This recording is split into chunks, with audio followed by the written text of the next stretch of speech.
Bonjour et bienvenue dans l'émission Grandir. Aujourd'hui, nous allons voir comment réagir si votre enfant est démotivé à l'école.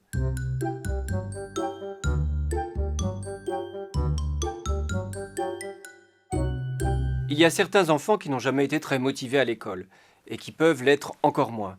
Il y en a d'autres, en revanche, qui étaient plutôt contents d'aller à l'école et puis qui, progressivement ou plus brutalement, se désintéressent de l'école, font moins leurs devoirs, oublient leurs affaires.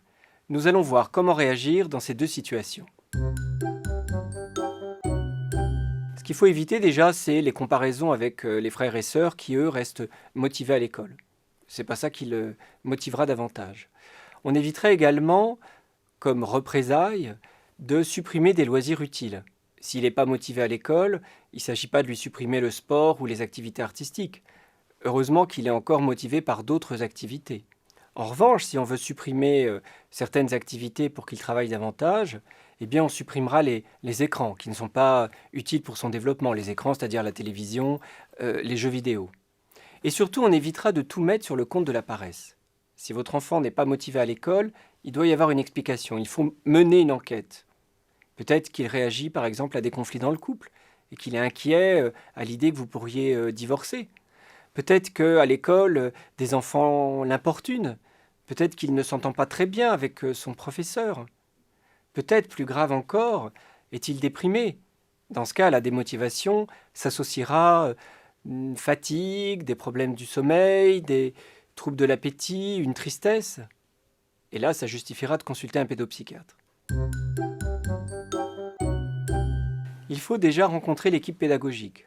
Le professeur, le directeur, tous les adultes qui s'occupent de lui pour essayer de comprendre ce qui se passe et avoir leur avis et avoir comme ça une action collective.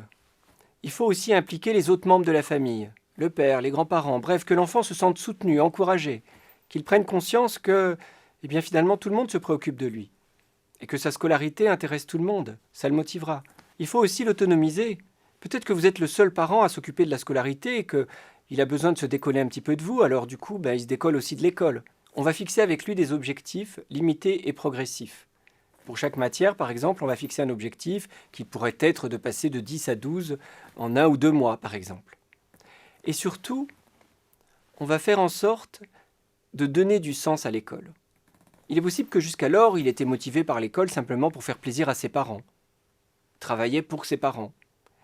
Et que maintenant, il grandit un peu, il a par exemple 11-12 ans, et que la motivation, il la cherche. Il n'a plus forcément envie de travailler pour ses parents, mais il ne sait pas très bien pourquoi travailler.